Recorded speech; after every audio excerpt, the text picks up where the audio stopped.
This is LDS Prepper, and I'm very, very excited to have Jim Kennard, a master Mittleider gardening instructor, with me today to address what I have learned and what he calls the big lie, which was a big concern, probably my largest concern when I started researching gardening methods and came across the Mittleider gardening method, because I want to grow food healthy, and I want the food to be full of nutrition, and I don't want to be putting anything in my garden that would be harmful to the plants, the soil, or myself. And so for a year and a half, I simply ignored the Mittleider gardening method because it was so unorthodox from what I had learned from traditional organic gardening, where you have to feed the soil and feed the nutrients. I grew up on this lie that you had to do gardening organically because using chemicals was dangerous, would leave salt deposits and destroy the soil and leach into the water resources and so forth. And I've asked him to come on to this video today to address specifically what he calls the big lie. I appreciate that, David. Great to be with you again. You know, you mentioned your concerns a year ago and so forth when you first were introduced to the Mittleider system of growing, and that you were worried about the chemicals that are put in the garden soil. I think that this is really at the root of the whole issue. And I want to say that so many falsehoods, so many problems, and so much suffering are caused in this world by people taking a foundational belief and building upon that when, in fact, that foundational belief is incorrect. I mean, we could go through communism and Nazism and lots of other things throughout the world's history where people following a false belief, everything going forward from that ends up taking you further and further from the truth. And I believe the biblical statement that you shall know the truth, and the truth shall make you free.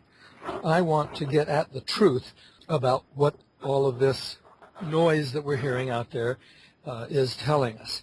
For example, I just listened to a video by a gentleman, and he started out by praising many things about the Mittleider system of growing. Many of the different areas of our growing system he had nothing but praise for. But he really got down to his complaints, if you will, when it started talking about the chemicals. And I would propose, David, that there is a big lie out there that has been propounded for many years now, which says that chemicals are bad, chemicals are dangerous. Here is the truth. Everything in this world is chemical.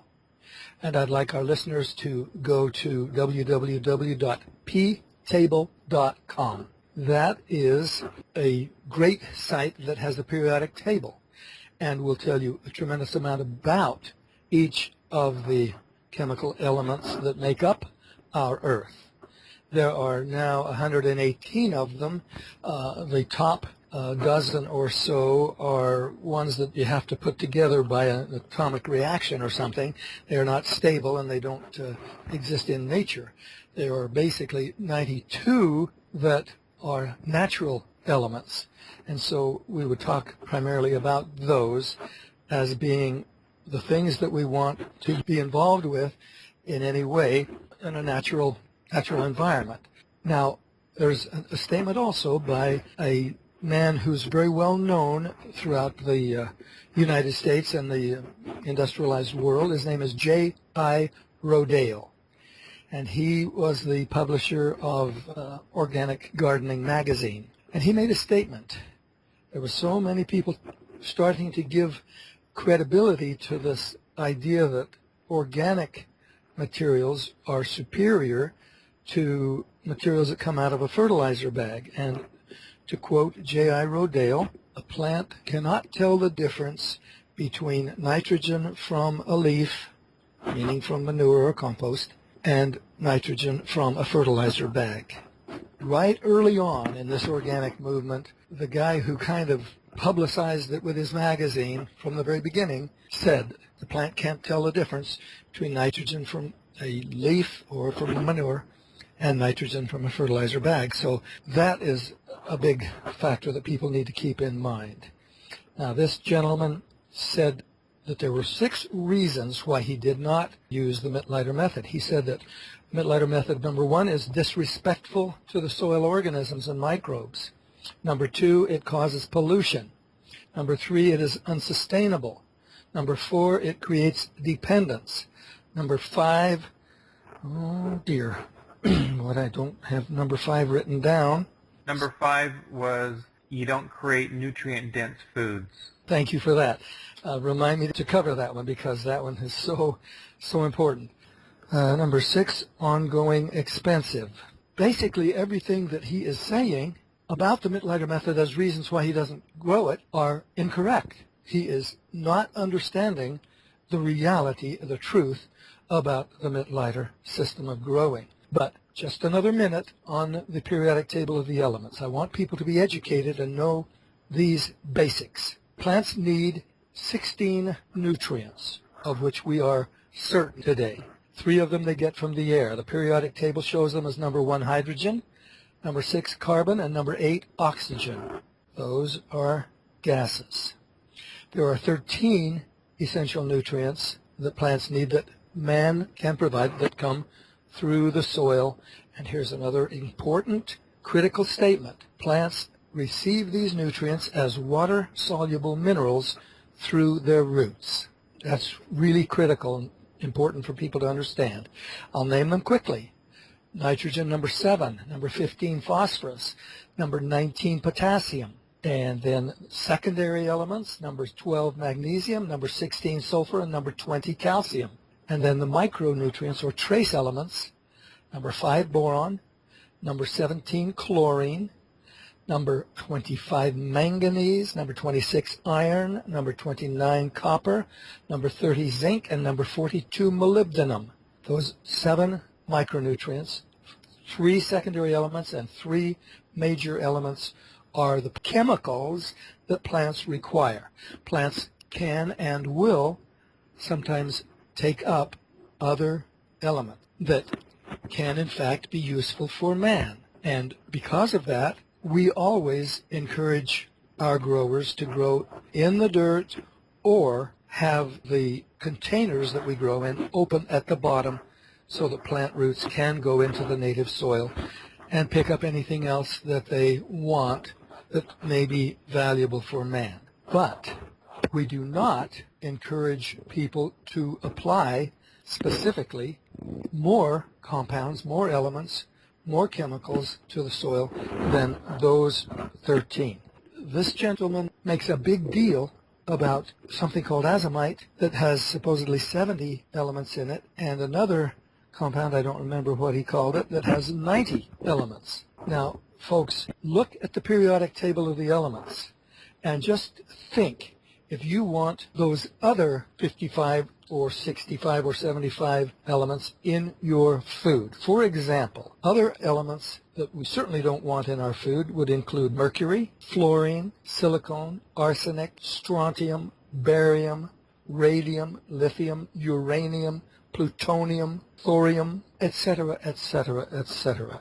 Notice that those elements that plants need are all in the top 42 in the periodic table. So how anyone can understand or believe that plants would be benefited from 70 or 90 elements is frankly beyond me. That's saying pack everything in the world into a plant when plants need 16. Our best scientists over the last 150 years have made a determination that plants need 16. There are arguments by some that there is a 17th or an 18th element that plants need. But those who have made that argument have, so far as I can find, nowhere shown a symptom of that element being in deficiency. In other words, if a plant lacks something, it's going to show it. There are nowhere that I'm able to find deficiency symptoms for any other elements other than the 13 that I have named. Addressing the gentleman's concerns specifically about being disrespectful to the soil organisms. God put the soil organisms in the soil to digest, decompose, and change the organic materials back into water-soluble mineral state in order for the next generation of plants to get them, to have access to them. You see, plants take those minerals, make them a part of their being, if you will, and they become in an organic state, and mankind is best able to use those things in the organic state. That's why we should be eating plants. Plants are the best thing for humans to eat, and for other animals to eat, obviously, because that's the way we get our minerals. So it's far from being disrespectful of those soil organisms. We love them for what they do. We recognize what they do. And we are certainly respectful of them, because whenever I have excess materials in my garden that are clean and usable, I will put them right back in the soil. And those soil organisms obviously are going to then work on them to break them down, be useful for the next generation of plants. However, we know from long experience all over the world that much of the organic material that's in plants, by the time it is mature and maybe getting old and has been in the garden for weeks and months, it may have some bugs in it. It may even have some disease in it. It very often will have some weed seeds in it. And so if there's any of those three in that organic material, I say get it out of the garden or compost it at high temperatures in order to kill those soil pathogens. Then, of course, putting it back into the garden after it's been composted properly can be a good thing. The big if is, has it been composted properly? Number two, the gentleman talks about as if we pollute the soil. And he says that it leaches through the ground into the water. We have actually had the best soil labs in the western United States test 3 different Mittleider gardens, a 4-year garden, a 10-year garden, and a 20-year garden. And we did those tests under their supervision, exhaustive. I could take half an hour and tell you about them. The short answer to that is the test results came back and said that there was 0 toxicity. There was no discernible leaking or leaching of chemical salts into the groundwater, into anything. A Mittleider garden absolutely does not do that. On the other hand, many organic gardens do that very thing of which he was accusing us, because they have to put all of the manure, all of the compost, all of these things into the soil before they plant. And so they are loading the soil very heavily with these salts, and then much of that then leaches out with the groundwater and goes away, harming the downstream life, whatever it is there. And so, how are they putting the salts in the soil if they're doing it organically? That's another thing that is so misunderstood, because they will talk about applying a few 100 pounds of manure and compost to their garden, but this is organics. This is not chemicals. The big lie. You see, 250 pounds of manure is going to have somewhere between 10 and 15 pounds of salt in it. They say it has nitrogen, phosphorus, potassium, some of these other things. Nobody knows how much. Nobody knows the balance or if there's anything missing, but we can assume that there is some of those things in the manure and the compost and these other things that they use. Those are salts. Go back to the periodic table. They are all the same, whether they are in manure or whether they're in a fertilizer bag. Those constituent elements are the same. And so they're putting a lot of this into the soil basically all at once before they ever plant. And many organic growers have a difficult time getting their plants started because they burn the plant with too much salt in the soil. They accuse the commercial grower of applying too much salts to the soil, when in fact very often they are doing it themselves. That's not to say that some commercial growers overuse chemicals.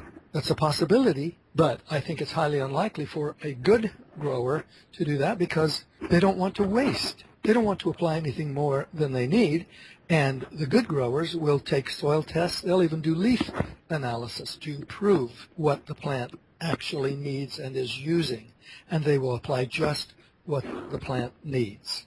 Now, for the backyard gardener, it's too expensive, too time-consuming, and so over many years of experience, practical, scientific field trials, dozens of countries, thousands of gardens, Dr. Mittleider proved exactly what plants need and how much, and we apply that small amount to the garden. For example, the manure guy is going to put 10 to 12 pounds of salt in a 30-foot long bed. We apply 7 ounces to that same 30-foot bed, and that 7 ounces is evenly balanced according to the plant's needs among 13 nutrient elements.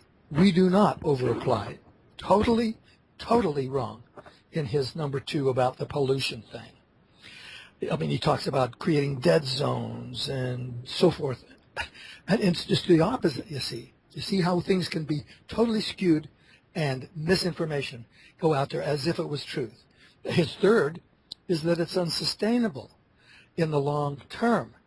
And then he says, well, you know, you could get 5 or 10 years supply of the Mittleider nutrients and store them in your garage. But what happens after that if the world has come to an end and there's no more stores selling it? And I have to respond, what will you do after 5 or 10 years of crisis when everyone has killed the animals to eat them and stay alive and there's no more manure? As a matter of fact, even without crisis, there is not a fraction of the manure necessary in the world to feed all of the people. The reason there are 7 billion people on the earth today is because specifically we have been using the natural minerals in a scientifically based growing system that creates many-fold the amount of healthy food that the old manure method was producing. I say that his sustainable argument is exactly opposite, that this method is sustainable because you can store 5 or 10 years supply. Now, at the end of 5 or 10 years, if things haven't returned to a degree of normalcy, you might end up going back to not having anything better than the organic grower. But he died 10 years ago because he didn't get any manure the whole 10 years, whereas you were able to store yours in a corner of your garage. He talks, number 4, about creating dependence. Because we have to feed every week, we can't just let the soil do it by itself. And he wants to create independence by using all of these billions of soil organisms. I say it does not create dependence at all. It frees us from depending on wishing and hoping that our plants will grow even though we don't know what we're doing for them or to them. I say it gives us independence by knowing exactly what they need, giving it to them when they need it. You see, it's foolish on the face to say that proper and timely feeding of plants creates dependence. It actually frees you up so that you know exactly what you have. He talks about as if we were going against God's principles, and yet God's principles are truth. We know exactly what plants need, and we feed them exactly what plants need. You said that number 5 was nutrient-dense food, right? Correct. I'd like to just tell you something very quickly about what we just did yesterday. We have a 4-foot box, 4 foot by 20 feet, and we just began harvesting onions from that box. We are harvesting 250 pounds of onions in 80 square feet. We ate one of those onions last night, and it was the best onion we have ever eaten. Now, we've grown them before, and I'm sure that they were probably as good, but we've been eating onions out of the store for the past 6-8 months, and this one was so much better, so much sweeter, so much more flavor, that it was just amazing. I know that that onion is nutrient dense because of the flavor, because of the appearance. It's perfectly formed. It's a beautiful onion. And we've got 250 pounds in 80 square feet of the same kind of onion. The argument about nutrient dense, about productivity, about creating dependence, they are exactly, totally polar opposite of the truth. And of course, the ongoing expense, I think, is by the same token fallacious argument, because he complained that it was costing $14 plus shipping for a bag, a package of micronutrients, and that he could get 40 pounds of his azomite and whatever the other one was for $22. I wouldn't put those in my garden if they were free, if somebody paid me to put them in my garden. I wouldn't want lead and mercury and barium and strontium and arsenic and so forth in my garden. I put only what I know the plants need, and I let them go into the soil and get anything else that they want. But I want to make sure that they are healthy because they have greater resistance to disease. They grow faster. They taste better. They're healthier for us. I mean, that's, I guess, a very brief synopsis of my take on this gentleman's ideas about why he doesn't grow using the Mittleider method. I say those are the exact very reasons why everyone should be growing using the Mittleider system of growing, because it gives you exactly what you need, frees you up from guessing, removes the potential for bugs, diseases, weed seeds, and so forth that come in much of the organic material that we end up putting in our gardens. And as a matter of fact, talking about the expense, I think you have said that the designer soil that you were required to get and continue to put into your garden using one of these methods that this fellow talks about was far, far, far more expensive than a few dollars for the micronutrients. Maybe you've got something to say about that. Well, in addition, my thought was that micronutrients is one of the ingredients of the fertilizer that we create. It does cost me $14 to buy the pre-mixed, and I thank you for pre-mixing it so I don't have to buy 50-pound bags of boron and so forth. Yeah, right. But $14 worth of micronutrients combined with the 16, 16, 16 and the Epsom salts makes 60 pounds of food for the plants. I also bought the azomite, and it's in my garden shed, and I would not, on a bet, put that in my garden. Because now I actually went to their website, and I read what is in it, and you're right. It does have arsenic and lead and mercury and these other elements in it. And I don't care how little or how much is in it. I don't want any of it in my food. But as far as a fair comparison, $14 of micronutrients for the Mittleider fertilizer creates 60 pounds of fertilizer. And we only use that at half an ounce per linear foot in the garden. So it is very, very economic. This is such an important thing that you're doing.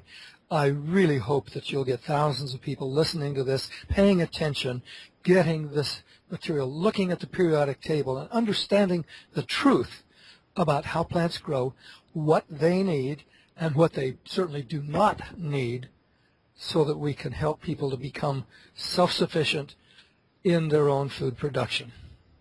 There's something I've heard you say at a seminar, and that I believe is something to the fact that error circles the globe while truth puts on her shoes.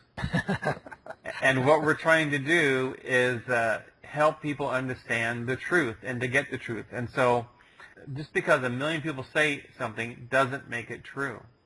I should say, especially when what they're saying is based on falsehood in the first place. Thank you very much, Jim, for your time and for your expertise and for your determination. And I hope that as thousands of people listen to this, they understand the truth. And as you said, the truth shall make them free. This is LDS Prepper reminding you, if ye are prepared, ye shall not fear.